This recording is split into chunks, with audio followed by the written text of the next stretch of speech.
हाँ जी भाई, सभी को नमस्कार, सभी को राम राम। चलिए तो भाई एक बार फिर से आपका स्वागत है इस ऑल एग्ज़ाम लाइव की डिजिटल दुनिया में। और हमने लोक देवियों का और चैप्टर कंप्लीट किया था। लोक देवियों के बाद में हम यहाँ पर नई यूनिट स्टार्ट करेंगे और जो हमारा अगला चैप्टर आ जाएगा वो हम ले लेंगे राजस्थान। ध्यान से सुनना मेरी बात को यहाँ पर। अब हम जो यहाँ पर अगली यूनिट स्टार्ट कर रहे हैं वो हम स्टार्ट कर रहे हैं राजस्थान मेले एवं त्योहार।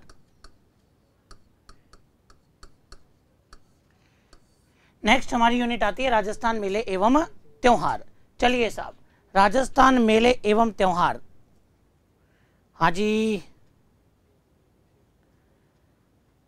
क्वेश्चन आंसर करवाओ, बिल्कुल वो भी करवाऊंगा, उसकी चिंता आप मत करो। हाँ जी, राजस्थान मेले एवं त्यौहार के बारे में बात करते हैं। राजस्थान मेले एवं त्यौहार के बारे में अगर मैं यहाँ पर बात करूँ तो सबसे पहले एक एक पॉइंट को भाई ध्यान से सुनिएगा। आप यहाँ पर एक एक पॉइंट को ध्यान से सुनना जो मैं यहाँ पर कहने जा रहा हूँ। देखो, जैसे कि मैंने यहाँ पर, और ये एक लाइन मैंने यहाँ पर ले ली है और इस लाइन के ऊपर नजर आ रहा है भाई सभी को।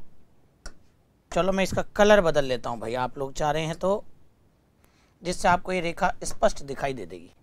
देखो भाई ध्यान से सुनना, ये यहां पर मैंने एक और लाइन ले ली भाई। अब ये जो लाइन है, इस लाइन के ऊपर और हम बात करेंगे हमारे संवत कौन कौन से प्रचलन में है, हमारे कौन कौन से संवत प्रचलन में है उनके बारे में अपन बात करेंगे। जैसे कि ये मिड पॉइंट आ गया अपने पास में भाई। अब ये जो मिड पॉइंट हमारे पास में आया है, इस मिड पॉइंट को हम क्या कहेंगे? इसको हम कहेंगे ईसवी संवत। ध्यान से सुन लेना, ये जो अपन ने यहाँ पर मिड पॉइंट लिया है उसको हम कहेंगे ईसवी संवत। अच्छा जी प्रिया जी, वो हिस्ट्री क्लास में मैं करवा दूंगा आपका जो तीज तिवारा बावड़ी लेडूबी गणगौर बिल्कुल महावीर सिंह जी, ये भी मैं आपको बताऊंगा। लेकिन देखो, कहीं ना कहीं अपने को ये चीजें ध्यान में रखना जरूरी है। ये आपका हो जाता है ईसवी संवत, ध्यान रख लेना। इस ईसवी संवत को और मैं एक बार के लिए मान लेता हूं क्या, 0। भाई आप लोग जानते ही हैं, आप लोगों ने मैथ पढ़ी है, हमारे इधर भी संख्याएं चलेंगी, इधर भी संख्याएं चलेंगी। फर्क क्या होगा? आप इधर माइनस में लिखते हैं, इधर भी प्लस में ही लिखना है, इधर भी प्लस में ही लिखना है। लेकिन अब देखो यहाँ पर विशेष बात क्या निकल करके आती है, ईसवी संवत से पहले और एक संवत का प्रारंभ हो जाता है और उसका संवत क्या हो जाएगा? विक्रम संवत। क्या कहेंगे भैया इसको? ये विक्रम संवत के नाम से जाना जाएगा। और ये जो आप विक्रम संवत देख रहे हैं, इस विक्रम संवत का प्रारंभ होता है 57 ईसा पूर्व। ध्यान रख लेना, इसका प्रारंभ कब से माना जाएगा? 57 ईसा पूर्व से माना जाएगा। देखो आप इधर, तो ईसवी संवत से इधर जो भी चलेगा वो सब क्या होंगे? ईसा पूर्व। इधर जो भी चलेगा वो क्या होंगे? ईसवी। जो इधर चलेंगे वो ईसवी हो जाएंगे और जो इधर चलेंगे वो आपके ईसा पूर्व हो जाएंगे। तो विक्रम संवत का प्रारंभ कब से माना जाता है? 57 ईसा पूर्व से माना जाता है। ठीक है ना? 57 ईसा पूर्व से विक्रम संवत माना जाता है। कोई बात नहीं ओम प्रकाश जी, अगर मैथ कमजोर है तो याद कर लो इसको। विक्रम संवत का प्रारंभ कब हुआ? 57 ईसा पूर्व। मतलब कि ईसवी संवत से 57 वर्ष पहले प्रारंभ हो गया। फिर देखो, अगर मैं इधर चलता हूं तो इधर भी अपने को विशेषकर 2 संवत ध्यान में रखने हैं भाई। एक तो हमारे आ जाएगा कौन सा? शक संवत, और एक हमारे आ जाएगा हिजरी संवत। लो साहब, शक संवत का प्रारंभ होता है कब? 78 ईस्वी में। देखो यहां पर मैंने क्या लिखा है भाई? ईस्वी लिखा है। हिजरी संवत का प्रारंभ होता है कब? 622 ईस्वी में। देखो मैंने इधर क्या लिखा है? ईस्वी लिखा है। हालांकि जब अपन इंडिया पढ़ते हैं तो गुप्त संवत वगैरह बहुत कुछ चीज़ें अपने को पढ़नी होती है, लेकिन अभी हम जो यहाँ पर बात कर रहे हैं वो इन 4 संवतों को लेकर के बात करेंगे भाई, और ये चारों आपके दिमाग में सेट होने चाहिए। सबसे पहले विक्रम संवत प्रारंभ हुआ और विक्रम संवत का प्रारंभ कब होता है? 57 ईसा पूर्व। फिर देखो इधर, फिर ईसवी संवत प्रारंभ होता है। ईसवी संवत के बाद में आपके आ जाएगा शक संवत, जिसका प्रारंभ 78 ईस्वी में माना जाता है। और जो हिजरी संवत है, उस हिजरी संवत का प्रारंभ 622 माना जाता है। क्या माना जाएगा भाई? 622 ईस्वी में माना जाएगा। अब देखो आप, ज्यादातर अपने को ये ध्यान में रखने होते हैं, सबसे ज्यादा यही परीक्षा के अंदर पूछता है। जैसे कि देखो, अगर मैं बात करूं कि वर्तमान के अंदर, वर्तमान में और ईसवी संवत कौन सा चल रहा है, तो वर्तमान में चल रहा है भैया 2020 ईस्वी चल रही है। कौन सी ईस्वी चल रही है भैया? 2020 ईस्वी वर्तमान के अंदर चल रही है, ध्यान रख लेना। अब परीक्षा में क्या पूछ रहा है? बोले गुरुजी आप तो ये बताओ कि विक्रम संवत कौन सा चल रहा है। तो आप सबसे पहले ये याद करो भाई, बड़ा ही बड़ा कौन है? विक्रम संवत। 4 भाई हैं ये, बड़ा ही बड़ा विक्रम संवत, उससे छोटा ईसवी संवत, उससे छोटा शक संवत, उससे छोटा हिजरी संवत। तो बड़ा ही बड़ा कौन हो गया भाई? विक्रम संवत। अब यहां पर दे रखा है आपको 2020 ईस्वी, और विक्रम संवत ज्ञात करने के लिए कह रहा है। तो विक्रम संवत की आयु 2020 तो है ही है, और कितना बड़ा है ये? 57 साल बड़ा है भाई। कितने साल बड़ा है? 57 साल बड़ा है। तो जब आप इसको जोड़ेंगे तो विक्रम संवत आ जाएगा 2077। बोलो क्या आ जाएगा? 2077। ये ध्यान रख लेना भाई एक एक बात को। ऐसे ही देखो, चलो मैंने आपको पहले भी बताया था, एक बार फिर मैं आपको यहां पर बता रहा हूं। हमारे राजस्थान के अंदर और एक अकाल पड़ता है भाई, बहुत गजब का अकाल पड़ा। सबको नानी मामी काकी दादी सब याद आ गई थी। और ये जो छप्पनिया का अकाल पड़ा, ये छप्पनिया का अकाल पड़ा था 1899 ईस्वी। चलो उल्टा कर लेता हूं मैं इसको, एक बार ध्यान से सुनना मेरी बात को। यहां पर छप्पनिया का अकाल, इसका नाम छप्पनिया का अकाल क्यों पड़ा? क्योंकि ये पड़ा था विक्रम संवत 1956 में। विक्रम संवत 1956 के अंदर एक अकाल पड़ा, और इसी 56 के कारण इसको क्या कहा गया? छप्पनिया का अकाल कहा गया। बोले अब आपको विक्रम संवत दे रखा है भाई, और आपसे क्या पूछ रहा है? ईसवी संवत पूछ रहा है, आपसे ईसवी पूछना चाह रहा है। तो भैया बड़ा भाई दे रखा है ना, बड़ा भाई कितना है? 1956। और छोटा कैलकुलेट करना है तो क्या कर दो? 57 घटा दो। तो ये ध्यान रख लेना कितना आ जाएगा? 1899 ईस्वी। बोलो क्या आ जाएगा? 1899 ईस्वी आ जाएगा। अभी एक एक बात को और क्लियर करेंगे, ये जो परीक्षा में पूछी जाती है ये विशेष करें, ठीक है। चलो जैसे देखो, छप्पनिया का अकाल विक्रम संवत 1956 में पड़ा, ईस्वी संवत 1899। अब ध्यान क्या रखना, ये ऊपर रहेगा विक्रम संवत, नीचे क्या रहेगा? ईस्वी संवत। अब जब विक्रम संवत दिया गया हो और ईस्वी कैलकुलेट करना हो तो क्या करो? घटा दो। क्या करना पड़ेगा? घटाना पड़ेगा ना भाई। ये दिया गया है और ये पूछ रहा है बड़ा कौन? विक्रम, छोटा कौन? ईस्वी। बड़ा कौन? विक्रम, छोटा कौन? ईस्वी। आपको विक्रम दे रखा है लेकिन आपसे पूछ क्या रहा है? ईस्वी। नीचे ले आओ, घटाओ, घटाओगे मतलब कि 57 घटाते ही ईस्वी आ जाएगा। अब ईस्वी दे रखा है भाई और विक्रम पूछ रहा है, मतलब ऊपर जाना है, मतलब कि बढ़ाओ, तो 57 आपको क्या करने पड़ेंगे? जोड़ने पड़ेंगे। समझ गए होंगे आप मेरी बात को। और अगर आप समझ गए तो लो साहब, अब यहां पर अपन चारों चीजें कैलकुलेट करके देखते हैं। चारों चीजें कैलकुलेट करेंगे।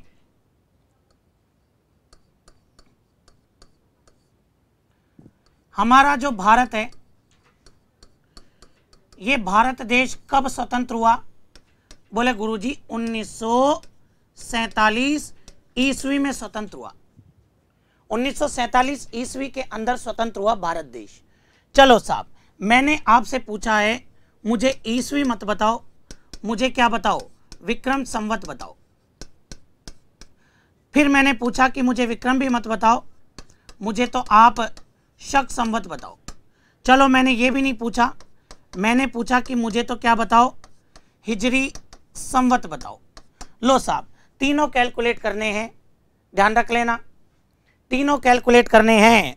और तीनों कैलकुलेट करने के लिए बड़ा ही बड़ा कौन है? विक्रम संवत। विक्रम संवत के बाद में आपके आ जाएगा ईसवी संवत। ईसवी संवत के बाद में आपके आ जाएगा शक संवत। और शक संवत के बाद में आपके आ जाएगा हिजरी संवत। ध्यान रख लेना, जब नीचे की ओर जाओगे तो घटाते जाओगे और जब ऊपर की ओर जाओगे तो बढ़ाते जाओगे। देखते हैं देखें क्या क्या आंसर आते हैं। चलिए देखता हूं मैं। विक्रम संवत पूछ रहा है, ईसवी संवत दे रखा है 1947, ऊपर जाना है तो जोड़ना पड़ेगा। तो लो साहब कितने जोड़ेंगे? +57। 57 जोड़ते ही क्या आ जाएगा भाई? देखो भाई, 7 और 7 14, 5 और 4 9, 0, ये 2004। बोलो क्या आ गया? 2004 आ गया विक्रम संवत। बहुत बढ़िया भाई, यहां तो आपने कैलकुलेट कर लिया। अब शक संवत कैलकुलेट करना है। 1947 दे रखा है, तो भैया नीचे आओगे ना, और नीचे आओगे तो घटाओगे। घटाना कितना? जितना शक संवत है उतना, मतलब कि 78 आपको घटाने पड़ेंगे भाई। 78 आपको घटाने पड़ेंगे। अब 78 घटा के देख लेते हैं। तो लो साहब, 17 में से 8 गए तो कितने बच जाएंगे? 17 में से 8 गए तो 9 बच जाएंगे भाई। 13 में से 7 गए तो 6 बच जाएंगे। ध्यान रख लेना, यहां पर 8 आ गया, 1869। बोलो क्या आ जाएगा? 1869। चलिए साहब, अब देखते हैं यहां पर, बहुत बढ़िया। अब हिजरी संवत पूछ रहा है, 1947 दे रखा है भाई। तो देखो, अब ईसवी से कहां जाना है? हिजरी। और हिजरी कितना है पहले से? 622 है। तो अब क्या करो, 622 को घटाओ साहब। क्या करें? 622 घटा देते हैं। तो देखो, 7 में से 2 गए तो 5, 4 में से 2 गए तो 2, 9 में से 6 गए तो 3, 1325 आ जाएगा भाई। ये कैलकुलेट करना आना चाहिए भाई, ये ध्यान रख लेना आप। तो देखो, बड़ा ही बड़ा कौन है? विक्रम संवत। आप कब चालू हुए थे? 57 ईसा पूर्व। बोले मैं सबसे बड़ा हूं। ईसवी संवत को 0 मान लो या 1 मान लो। शक संवत को क्या मानना? 78 ईस्वी में चालू हुआ था। और हिजरी संवत को क्या मानना? 622 ईस्वी में चालू हुआ था साहब। समझ में आ गई होगी आपको यहां तक की बात? हाँ जी, चलिए पहले तो आप इसका स्क्रीनशॉट ले लो एक बार।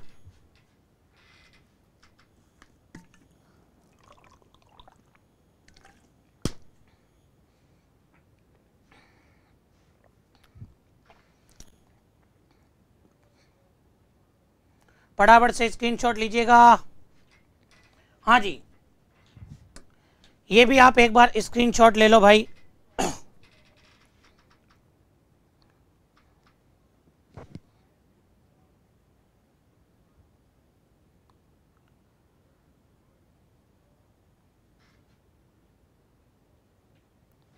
चलिए, अब एक बार मेरी बात को ध्यान से सुनो भाई। इधर अभी जैसे मैंने आपको बताया, हमारे भारतीय इतिहास के अंदर, या मैं यूं कहूं अंतर्राष्ट्रीय स्तर पर, एक कैलेंडर चलता है भैया। और अंतर्राष्ट्रीय स्तर पर जो कैलेंडर चलता है उसको हम क्या कहते हैं? Gregorian calendar. ध्यान से सुनना मेरी बात को, इसको अपन कहते हैं ग्रेगोरियन कैलेंडर। और ये जो ग्रेगोरियन कैलेंडर है ना, ये आपके शुरू होता है 1 जनवरी से। और ये 1 जनवरी से लेकर के और आपके कहाँ तक चलेगा? ये आपके 31 दिसंबर तक चलता है।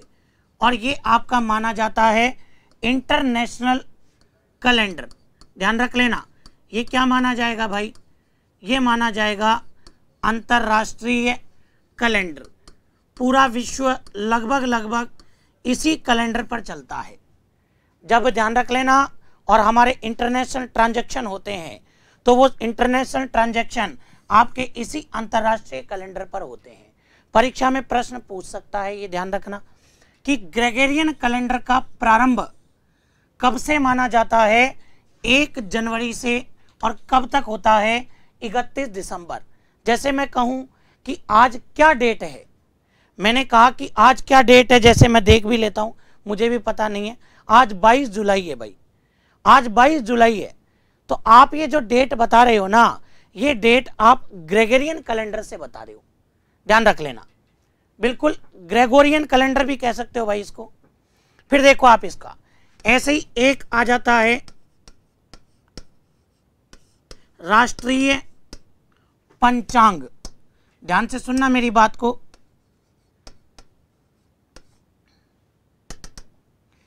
एक आ जाएगा राष्ट्रीय पंचांग। ये जो राष्ट्रीय पंचांग है, इस राष्ट्रीय पंचांग के बारे में भी सुन लो। अंतरराष्ट्रीय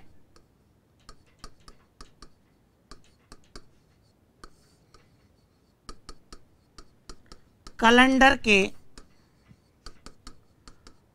अंतरराष्ट्रीय कैलेंडर के साथ साथ, ध्यान से सुनना, अंतरराष्ट्रीय कैलेंडर के साथ साथ शक संवत पर आधारित पंचांग। ध्यान से सुनना, भारत ने भी अंतरराष्ट्रीय कैलेंडर के साथ साथ शक संवत पर आधारित एक पंचांग को स्वीकार किया है। और अगर मैं बात करूं कि ये जो राष्ट्रीय पंचांग है, इसे 22 मार्च 1957 को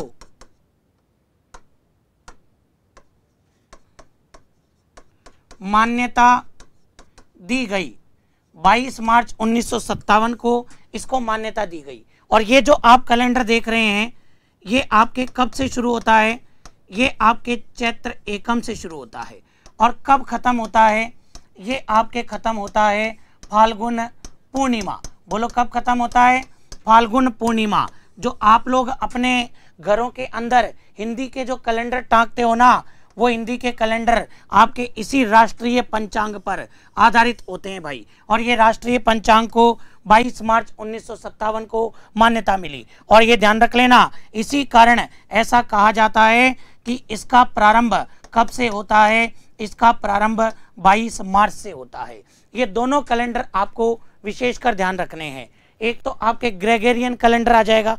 ये जो ग्रेगोरियन कैलेंडर है, ये 1 जनवरी से 31 दिसंबर तक चलेगा। इसे अंतर्राष्ट्रीय स्तर पर मान्यता प्राप्त है। ये राष्ट्रीय पंचांग अपने भारतीय स्तर पर मान्यता प्राप्त है, और भारत के स्तर पर मान्यता 22 मार्च 1957 को मिली। ये आपके चैत्र एकम से शुरू होकर फाल्गुन पूर्णिमा तक जाता है। स्क्रीनशॉट लो भाई। ये कुछ हिस्ट्री से रिलेटेड मैंने यहां पर बात करी है भाई।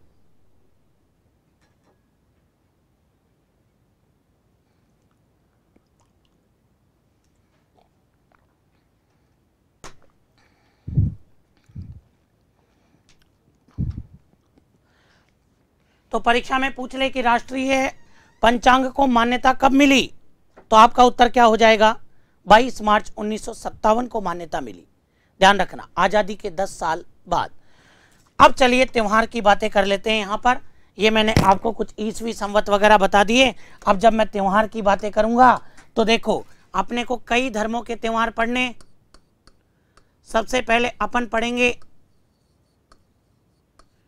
हिंदू धर्म के त्योहार।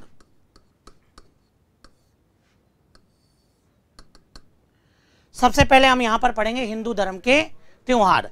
और देखो, ये जो हिंदू धर्म के त्योहार हैं, ये हिंदू धर्म के त्योहार और किस पर आधारित हैं? तो ये जो हिंदू धर्म के त्योहार होते हैं, ये आपके विक्रम संवत पर आधारित होते हैं।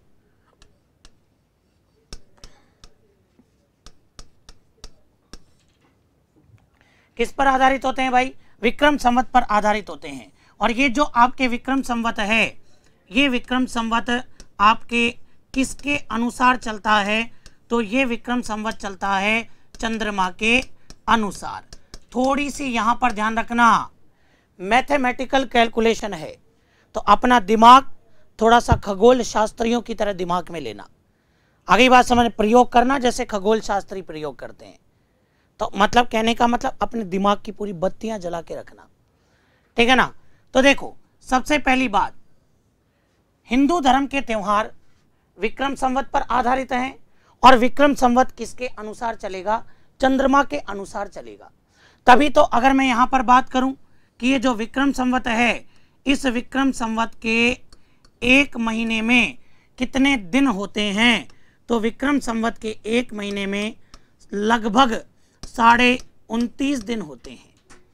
एक महीने के अंदर लगभग 29.5 दिन होते हैं भाई, ध्यान रखना। चलिए साहब, एक महीने में 29.5 दिन होते हैं तो गुरुजी एक वर्ष में कितने होंगे? बिल्कुल सही बात है, महीने होंगे 12, दिन होंगे 29.5, बराबर कितना आ जाएगा 354। लेकिन पॉइंटों में आगे जाता है भाई, तो अपन क्या मानते हैं 355 दिन। क्या मानते हैं भाई 355 दिन अपने को मान के चलना है। अभी भी ये बात दिमाग में नहीं आई हो तो फिर सुनो, हिंदू धर्म के त्योहार पढ़ रहे हैं, हिंदू धर्म के त्योहार विक्रम संवत पर आधारित होंगे। विक्रम संवत चंद्रमा के अनुसार चलेगा, ध्यान रख लेना। जैसे जैसे चंद्रमा गति करेगा वैसे वैसे आपके दिन रात बदलते जाएंगे विक्रम संवत के अनुसार, ध्यान रखना। तो विक्रम संवत कहता है कि हमारे एक महीने में 29.5 दिन होते हैं, तो एक वर्ष के अंदर कितने होंगे 12 × 29.5। जब आप गुणा करेंगे तो 354 आएगा, लेकिन इसके अंदर घड़ी मिनट ऐसे चलता है भैया ये, तो ये ध्यान रख लेना 355 चला जाता है। लगभग कितना चला जाएगा 355 चला जाएगा। ये तो विक्रम संवत मैंने आपको बता दिया। लेकिन अगर मैं यहां पर बात करूं ईसवी संवत की, तो ईसवी संवत के अंदर अगर आप देखो तो ईसवी संवत के एक वर्ष में कितने दिन होते हैं, तो ईसवी संवत के एक वर्ष में 365 दिन होते हैं भैया। यही मानते हैं भाई अपन, कितने दिन होते हैं भाई 365 दिन होते हैं। ये मुझे ज्यादा बताने की जरूरत नहीं है भाई, ये आप जानते ही हैं। विक्रम संवत के अनुसार 355 दिन हो रहे हैं और ईसवी संवत के अनुसार 365, ये तो जानते हो 365। तो अब देखो भाई इधर ध्यान से सुनना मेरी एक एक बात को। अब यहां पर देखा जाए तो दोनों के अंदर कितने दिन का अंतर आ गया, ये भी तो देखो भाई, इन दोनों के अंदर कितने दिन का अंतर आ गया। बोले गुरुजी इन दोनों के अंदर और 10 दिन का अंतर आ गया। कितने दिन का आ गया 10 दिन का अंतर आ गया। और ये 10 दिन का अंतर पहले साल आया, मतलब कि फर्स्ट ईयर, पहले साल, मतलब कि पहले साल के अंदर। और ये जो आपका ईसवी संवत है जो कि 365 दिन का है, वो विक्रम संवत से कितना दिन आगे चला जाएगा, कितना दिन आगे चला जाएगा 10 दिन आगे चला जाएगा। कौन बड़ा हो गया, ईसवी संवत बड़ा हो गया 10 दिन और विक्रम संवत छोटा हो गया 10 दिन, ध्यान रखना।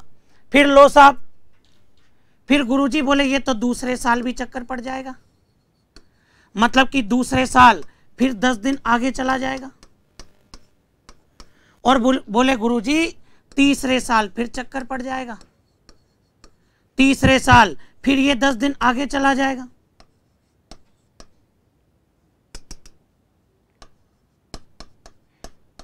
फिर साहब सब लोग बैठे, बोले ऐसे ही अगर 10 दिन 10 दिन 10 दिन करते करते हर साल चक्कर पड़ गया तो एक दिन क्या होगा, ईसवी संवत चला जाएगा आगे और विक्रम संवत रह जाएगा पीछे।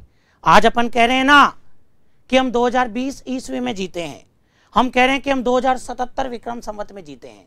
अगर सोचो ये 10 दिन ऐसे ही चलते जाते तो आज हम कहते ईस्वी संवत तो हो गया कि साहब 2095 और विक्रम संवत है भाई गुरुजी बोले 2077। यही स्थिति बन जाती अगर आज हम ऐसा ही चलते रहते। तो भैया हम अपने आप को पीछे नहीं होने देंगे, हम अपने आप को पीछे नहीं होने देंगे। 3 सालों के अंदर आपने हमको कितना पीछे कर दिया? 30 दिन पीछे कर दिया, मतलब कि आपने हमको 1 महीना पीछे कर दिया। कितने महीने पीछे कर दिया? 1 महीने पीछे कर दिया, जो हम बर्दाश्त नहीं करेंगे। बोले फिर क्या करोगे? बोले हर तीसरे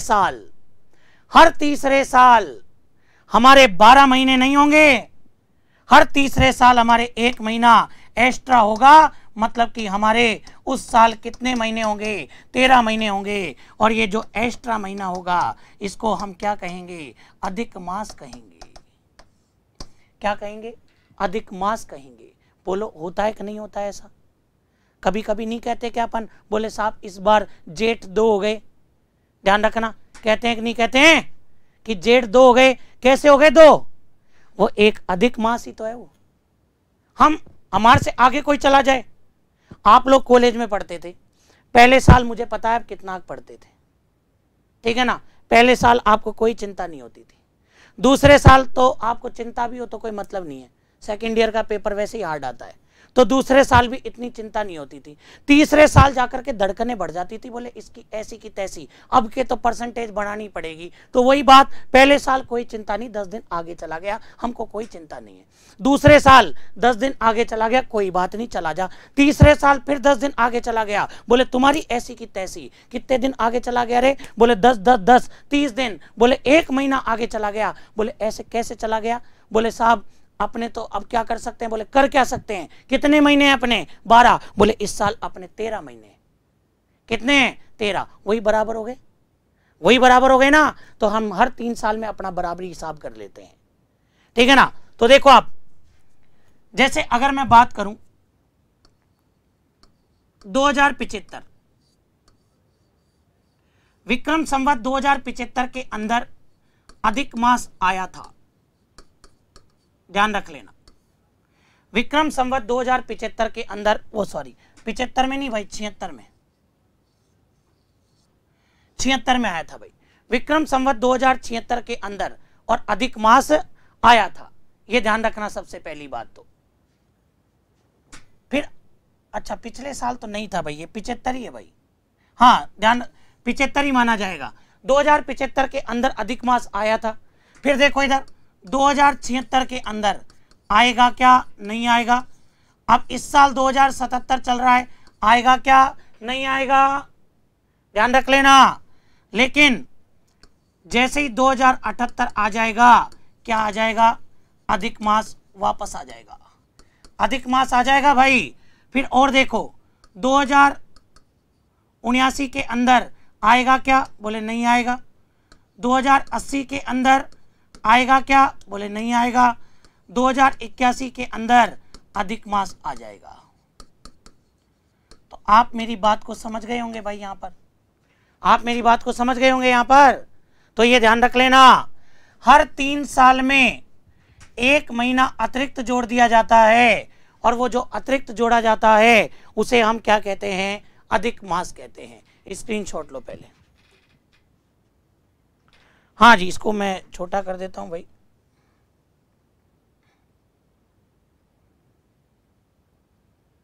हाँ जी, स्क्रीनशॉट ले लो भाई।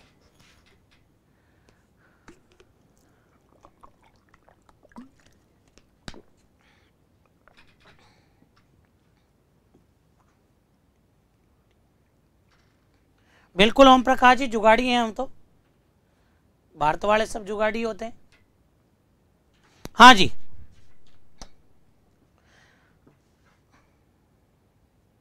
आगे बढ़ते हैं भाई। इसके बाद में ध्यान से सुनना, तो इसकी अपन एक डेफिनेशन लिख लेते हैं।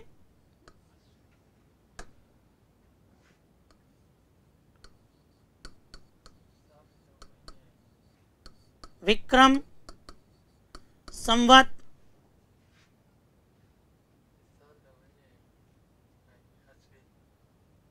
विक्रम संवत, ध्यान से सुनना भाई, विक्रम संवत जो है इसको एक नाम और दिया जाएगा। ये चंद्रमा के अनुसार चलता है, तो इसको कहेंगे चांद्रवर्ष। क्या कहेंगे भाई? इसको हम चांद्रवर्ष कहेंगे, ठीक है। तो विक्रम संवत जो चांद्र वर्ष है, इस चांद्र वर्ष को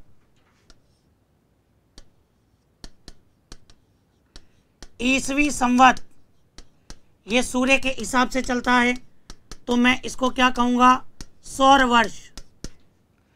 विक्रम संवत को ईसवी संवत के बराबर लाने के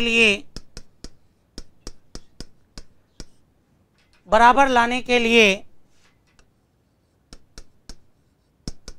प्रत्येक तीसरे वर्ष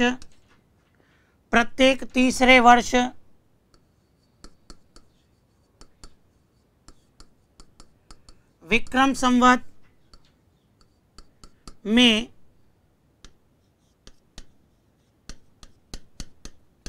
एक महीना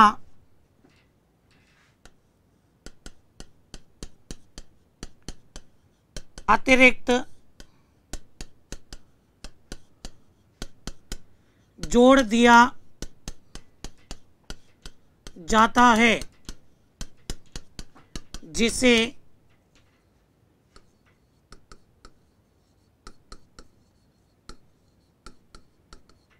अधिक मास कहा जाता है, जिसे अधिक मास कहा जाता है। स्क्रीनशॉट ले लो।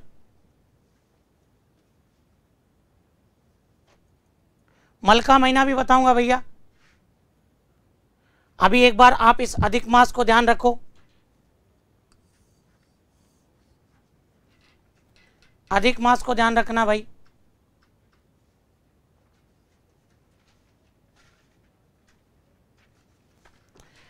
इस अधिक मास के लिए एक शब्द काम में ले लेते हैं भाई, पुरुषोत्तम का महीना।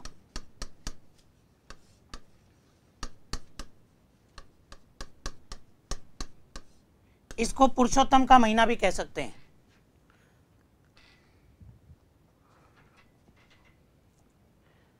एक भाई यहां पर अपन करेक्शन करेंगे भाई, सही है वो। हाँ जी, एक करेक्शन करते हैं भाई यहां पर अपन, ध्यान से सुनना मेरी बात को। ये अपनी कैलकुलेशन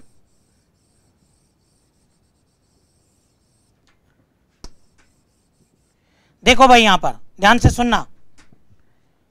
ये कैलकुलेशन अपन शुरू करेंगे 2074, क्योंकि भाई 2075 में तो 3 का भाग जाता ही नहीं है ना, ठीक है ना।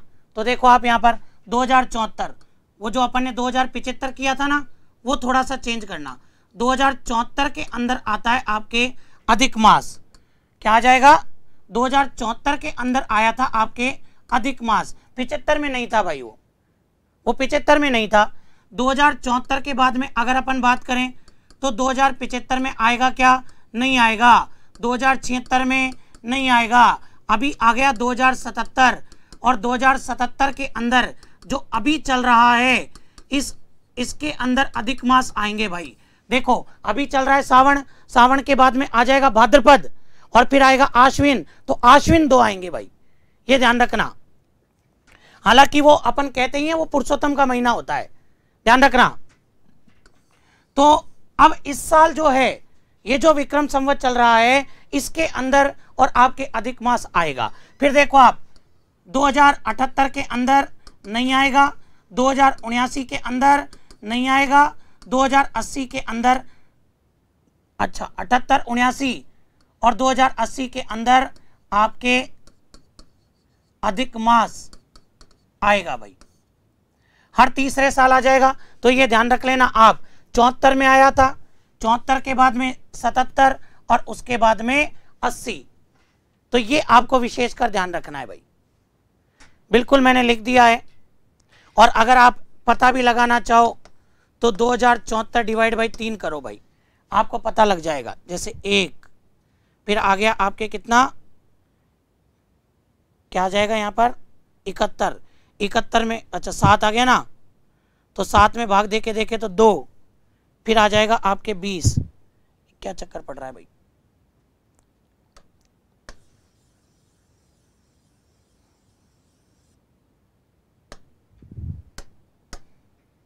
एक बार अपन चेक कर लेंगे भाई इसको। हाँ लेकिन ये कन्फर्म है भाई 2077 के अंदर और आपके और ये महीना अधिक मास का आ जाएगा। स्क्रीनशॉट ले लेना भाई इसका। 24, 50 के बाद 30, 60, 60 के बाद 14।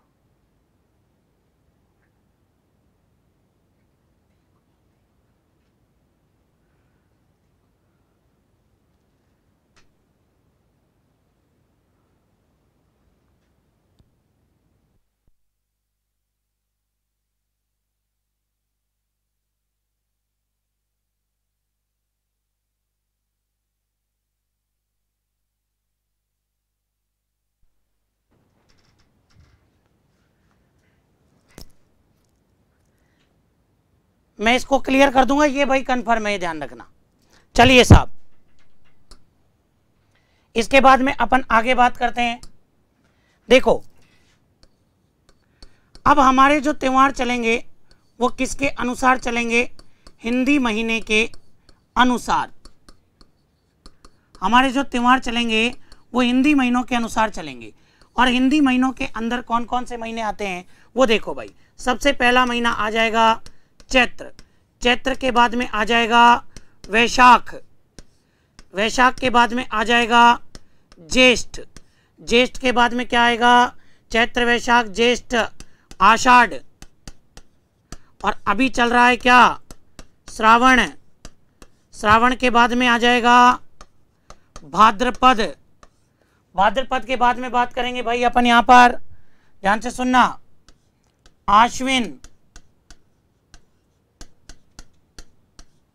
आश्विन के बाद में आ जाएगा आपके कार्तिक।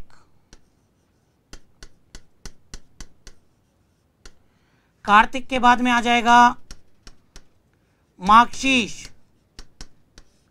माघशीष के बाद में आ जाएगा पोष। फिर आ जाएगा माघ। और फिर आ जाएगा आपके फाल्गुन। चलिए साहब देखो भाई, इधर आप यहां पर ध्यान से सुनना मेरी बात को। सबसे पहले आपको यह ध्यान होना चाहिए कि कितने महीने होते हैं, तो हमारे 12 महीने होते हैं। दो दो जोड़े से याद कर लो, चैत्र वैशाख, ज्येष्ठ आषाढ़, श्रावण भाद्रपद, आश्विन कार्तिक, ये अकेला माघशीष, फिर पोष माघ, और फिर ये फाल्गुन अकेला, ये ध्यान रखना। चलिए देखो, चैत्र वैशाख, ज्येष्ठ आषाढ़, श्रावण भाद्रपद, आश्विन कार्तिक, माघशीष, पोष माघ और फाल्गुन। वापस देखो फिर एक बार, चैत्र वैशाख, ज्येष्ठ आषाढ़, श्रावण भाद्रपद, आश्विन कार्तिक, माघशीष, फिर पोष माघ और फाल्गुन। अगर मैं बात करूं कि चैत्र का महीना कब आता है, तो देखो चैत्र का महीना आपके मार्च और अप्रैल, ध्यान से सुनना, मार्च और अप्रैल। मार्च में प्रारंभ हो जाता है और अप्रैल तक चलता है, ये आपके चैत्र का महीना होता है। वैशाख का देखो आप, अप्रैल और मई।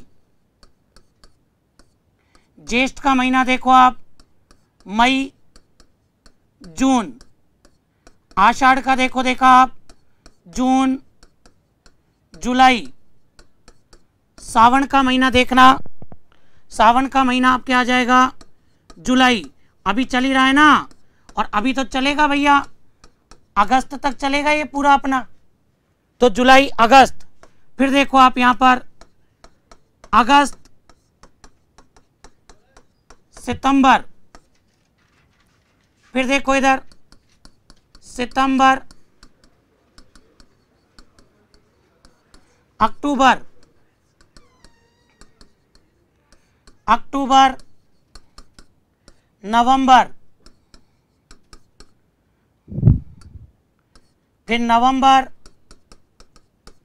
दिसंबर, फिर दिसंबर जनवरी, फिर जनवरी फरवरी, और फिर फरवरी और मार्च। ये अपने पूरा सिस्टम चलता है भैया, तो ध्यान रखना। अब आपसे परीक्षा में पूछे कि मार्च के महीने में कौन कौन से हिंदी महीने आते हैं, एक तो ये रहा, एक ये रहा, चैत्र और फाल्गुन आते हैं भैया। फिर देखो आप अप्रैल के महीने में एक येरा वैशाख, चैत्र और वैशाख, मतलब कि अपन इसको उल्टा भी पूछ सकते हैं कि हिंदी महीनों के हिसाब से अंग्रेजी महीने पूछ सकता है और अंग्रेजी महीनों के हिसाब से हिंदी महीने पूछ सकता है, ये ध्यान रख लेना भाई। चलिए तो इधर देखो आप, यहाँ पर मार्च अप्रैल के अंदर आपका चैत्र आ जाएगा, क्योंकि चैत्र शुरू होता है मार्च से और खत्म होता है अप्रैल में। वैशाख की बात करें अप्रैल में शुरू मई में खत्म, ज्येष्ठ की बात करें मई में शुरू जून में खत्म, ऐसे चलता है भैया।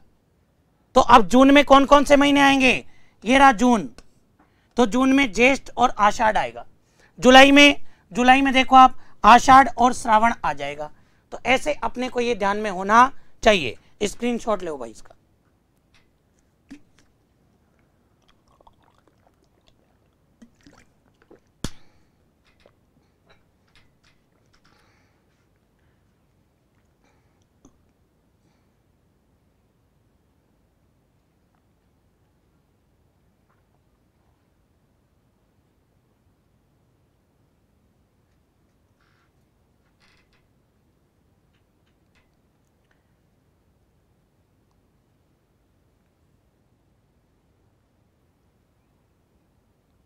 कुणाल पांडे, अधिक मास में कौन सा महीना डबल आएगा? ये पंचांग डिसाइड करता है भाई, ऐसा फिक्स नहीं है।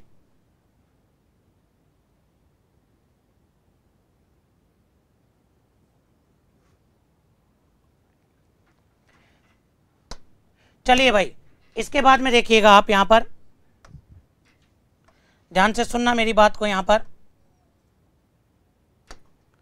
जैसे देखो अपन यहां पर बात करें तो जैसे एक अपन पोर्शन ले लेते हैं, ये एक पक्ष अपन ले लेते हैं कृष्ण पक्ष और एक पक्ष अपन यहां पर ले लेंगे भाई शुक्ल पक्ष। ये दोनों पक्ष अपन यहां पर ले लेते हैं, ध्यान से सुनना मेरी बात को। ये तो आपका हो जाएगा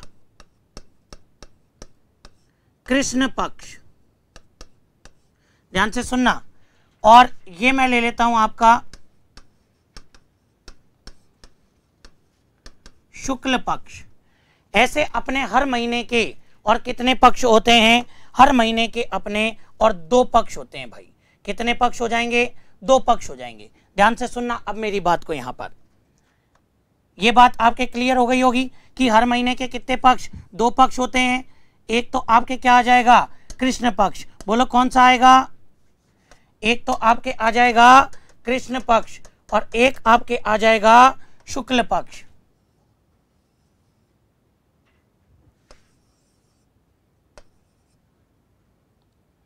चलिए तो देखो अब आप यहां पर,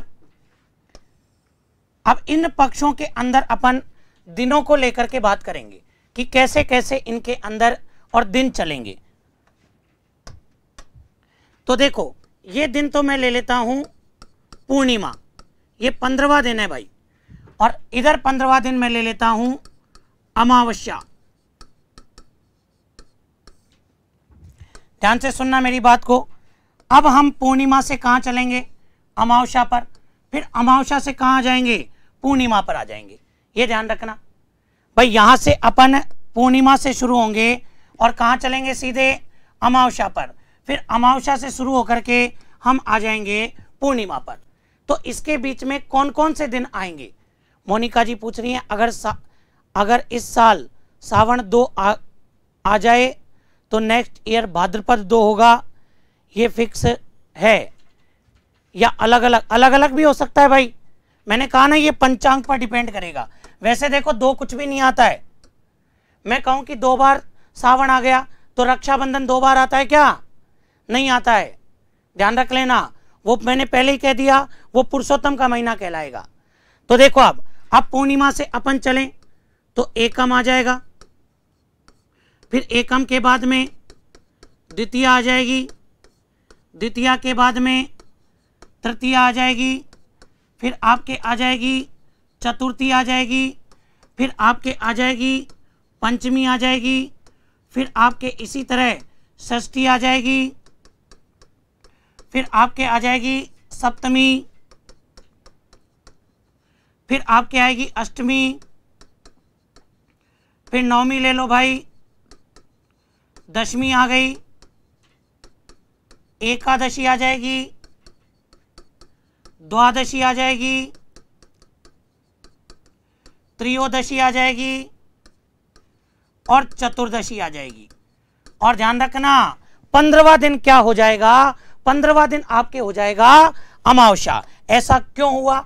क्योंकि जब आप यहां पर पूर्णिमा देख रहे हैं तो इस पूर्णिमा के दिन जो आपको चांद नजर आएगा वो चांद आपको पूरा नजर आ जाएगा भाई। ये आपको पूरा चांद नजर आएगा। पूर्णिमा के दिन चांदनी रात होती है तो ये चंद्रमा आपको बिल्कुल पूरा नजर आएगा भाई। ये लो साहब, इस चंद्रमा को मैंने बिल्कुल पूरा कर दिया साहब। तो ये तो आपका कौन सा दिन हो जाएगा? ये आपके पूर्णिमा वाला दिन हो जाएगा। लेकिन अमावस्या के दिन स्थिति क्या होगी वो देखो। अमावस्या के दिन स्थिति ऐसी बन जाएगी कि इस दिन होती है बिल्कुल काली रात। इस दिन चंद्रमा दिखाई नहीं देता है। तो जिस दिन आपको चंद्रमा दिखाई नहीं देता है उसको हम क्या कहेंगे? उसको हम कहेंगे भाई अमावस्या की रात। बोलो क्या कहेंगे? अमावस्या की रात कहेंगे। बोले ऐसा कैसे हो सकता है कि इधर तो साहब चंद्रमा पूरा दिखाई दे रहा है और इधर बिल्कुल भी दिखाई नहीं दे रहा? तो ऐसी स्थिति देखो, जब यहां पर चंद्रमा पूरा दिखाई देता है तो धीरे धीरे चंद्रमा क्या होता जाता है? घटता जाता है। यहां चंद्रमा कम हो जाएगा, फिर और कम, फिर और कम, फिर और कम, फिर और कम, ऐसे जाते जाते अमावस्या के दिन बिल्कुल चंद्रमा दिखाई नहीं देगा। और इसको अपन क्या कहेंगे? इसको अपन कहेंगे भाई काली रात, मतलब कि अमावस्या वाला दिन। फिर यहां से शुरू हो जाओ और यहां से शुरू होकर कहां जाओगे? पूर्णिमा। तो लो साहब, एकम, ये क्या हो गया? द्वितीया, फिर क्या आ जाएगा? तृतीया, फिर क्या आ जाएगा? चतुर्थी, फिर क्या आएगा? पंचमी, फिर आ जाएगा षष्ठी, फिर आ जाएगी सप्तमी, फिर आ जाएगी अष्टमी, फिर आ जाएगी नवमी।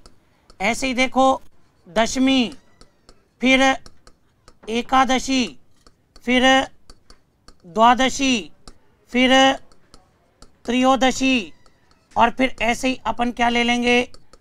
चतुर्दशी। तो ये ध्यान रख लेना, तिथि वही रहेगी, बदलेगा क्या? आखिरी दिन जाकर के बदल जाएगा, मतलब कि 15वां दिन। कौन सा दिन बदलेगा? 15वां दिन। अब सुनो सबसे काम की बात, जब आप पूर्णिमा से लेकर के अमावस्या तक जाएंगे, जब आप पूर्णिमा से लेकर के अमावस्या तक जाएंगे तो ये आपका चलेगा कृष्ण पक्ष। ये आपका चलेगा कृष्ण पक्ष। और ये कृष्ण पक्ष को अपन क्या कहते हैं? इसको अपन भदी के नाम से भी जानते हैं। लेकिन जब आप यहां से यहां आएंगे तो ये ध्यान रख लेना, ये आपके कौन सा पक्ष हो जाएगा? ये आपके हो जाएगा शुक्ल पक्ष, जिसको हम क्या कहते हैं? सुदी। मतलब कि 15-15 दिन के 2 भाग अपने को करने हैं। 15-15 दिन के 2 भाग अपने को करने हैं। देखो आप यहां से पहले क्या आएगा? कृष्ण एकम, कृष्ण द्वितीया, कृष्ण तृतीया, कृष्ण चतुर्थी, कृष्ण पंचमी, कृष्ण षष्ठी, कृष्ण सप्तमी, कृष्ण अष्टमी, कृष्ण नवमी, कृष्ण दशमी, कृष्ण एकादशी, कृष्ण द्वादशी, कृष्ण त्रयोदशी, कृष्ण चतुर्दशी। लेकिन कृष्ण पक्ष का 15वां दिन क्या होगा? अमावस्या। अब शुक्ल पर आ जाओ, शुक्ल एकम, शुक्ल द्वितीया, शुक्ल तृतीया, चतुर्थी, पंचमी, ऐसे करते करते शुक्ल पक्ष का 15वां दिन आपके क्या हो जाएगा? पूर्णिमा हो जाएगा। तो ये ध्यान रखना, हर महीने के कितने भाग होते हैं? हर महीने के 2 भाग होते हैं। 15 दिन कृष्ण पक्ष और 15 दिन शुक्ल पक्ष। यहां पर चंद्रमा धीरे धीरे घटता घटता घटता घटता दिखाई नहीं देगा। अब यहां से बढ़ना शुरू होगा, बढ़ता बढ़ता बढ़ता बढ़ता पूरा दिखाई देगा। यहां पर आते आते पूरा दिखाई देगा। तो जब चंद्रमा बढ़ेगा तो शुक्ल पक्ष, घटेगा तो कृष्ण पक्ष। तो शुक्ल पक्ष का 15वां दिन पूर्णिमा, कृष्ण पक्ष का 15वां दिन अमावस्या। स्क्रीनशॉट लो भाई।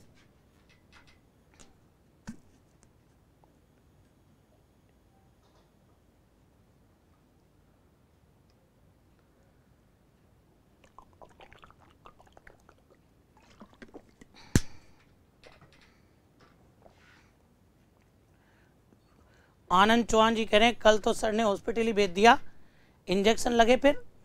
अरे कौन से हॉस्पिटल जा रहा है भाई, फटाफट से स्क्रीनशॉट ले लो भाई आप।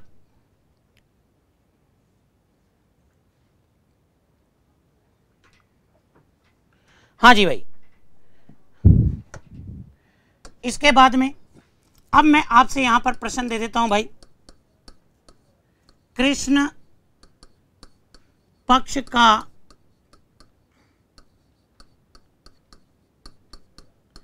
पंद्रहवां दिन क्या कहलाएगा? ऐसे ही देखो, शुक्ल पक्ष का 15वां दिन क्या कहलाएगा? तो जब कृष्ण पक्ष की बात करेगा ना, तो कृष्ण पक्ष का 15वां दिन काली रात, और कृष्ण का मतलब भी तो काला ही होता है, अमावस्या, और शुक्ल पक्ष का 15वां दिन चांदनी रात, मतलब कि पूर्णिमा।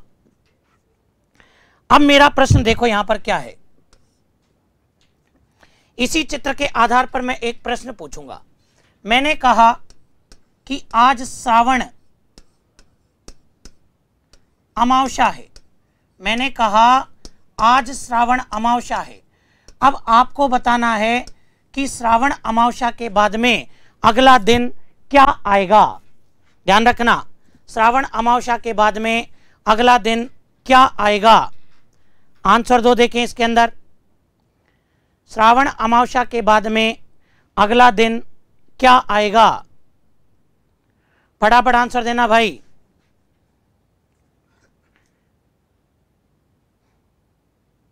फटाफट आंसर दीजिएगा कि श्रावण अमावस्या के बाद अगला दिन क्या आ जाएगा।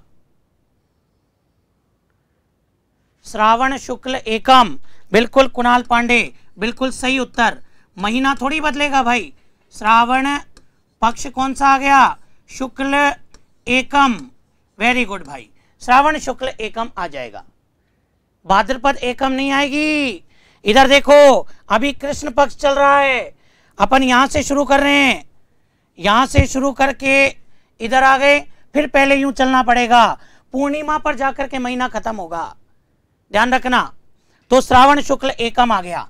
चलो साहब, अब मैंने यहां पर लिखा श्रावण पूर्णिमा। श्रावण पूर्णिमा, अगला दिन बताओ भाई क्या आएगा। श्रावण पूर्णिमा के बाद अगला दिन क्या आएगा? फटाफट आंसर दो। श्रावण पूर्णिमा के बाद अगला दिन क्या आएगा? बिल्कुल प्रिया राठौड़, महीने का अंतिम दिन पूर्णिमा होता है। श्रावण पूर्णिमा के बाद क्या आएगा? अरे पूर्णिमा के बाद में महीना बदल जाता है। बिल्कुल कुणाल, भाद्रपद का महीना, कृष्ण पक्ष, और तारीख क्या आ जाएगी? एकम। देखो अमावस्या के बाद एकम आया, शुक्ल पक्ष का, समझ गए? पूर्णिमा के बाद एकम आया, कृष्ण पक्ष का, और पूर्णिमा के बाद महीना बदल जाता है। ये पूरा चक्र है भैया, ये पूरा चक्र चलेगा, ये ध्यान रख लेना, ठीक है? तो ये चीज आपको विशेषकर ध्यान रखनी है। और आज की अंतिम बात अपन करते हैं कि हमारे राजस्थान के अंदर एक कहावत चलती है कि तीज त्योहारा बावड़ी, तीज त्योहारा बावड़ी ले डूबी गणगौर। तीज त्योहारा बावड़ी ले डूबी गणगौर। ध्यान रखना, कल से मैं त्योहार शुरू कर दूंगा। यहां तीज और गणगौर दो त्योहारों के बारे में बात हो रही है। सबसे पहले ये तीज जो है, ये कौन सी तीज है भाई? ये छोटी तीज है। छोटी तीज कौन से महीने में आती है? सावन के महीने में। कल ही तो है भैया, आज सिंजारा है, ध्यान रखना, कल तीज आ जाएगी, श्रावण शुक्ल तृतीया। और ये जो गणगौर है ये आती है चैत्र के महीने में, चैत्र शुक्ल तृतीया। पढ़ेंगे अपन इन त्योहारों के बारे में। अभी केवल इतना सा ध्यान रख लो कि तीज त्योहारा बावड़ी मतलब कि तीज के दिन त्योहारों का क्या होता है? प्रारंभ। इस दिन तो त्योहार प्रारंभ होते हैं। और ले डूबी गणगौर मतलब कि इस दिन क्या हो जाता है, त्योहारों का समापन। इस दिन प्रमुख प्रमुख त्योहारों का क्या हो जाएगा, समापन हो जाएगा। तो देखो आप यहाँ पर तीज त्योहारा बावड़ी मतलब कि त्योहारों को लेकर आती है, और ले डूबी गणगौर, गणगौर इनको क्या कर देती है, समाप्त कर देती है। मतलब हमारी संस्कृति में त्योहारों का प्रारंभ कब से माना गया है, छोटी तीज से, और समापन कब से माना गया है, गणगौर से। बोलो कब से, गणगौर से माना गया है। तो ये ध्यान रख लेना, मतलब कि हमारे जो त्योहार प्रारंभ होते हैं वो कौन से महीने में प्रारंभ होते हैं, श्रावण के महीने में प्रारंभ होते हैं। फटाफट से स्क्रीनशॉट लो भाई इसका।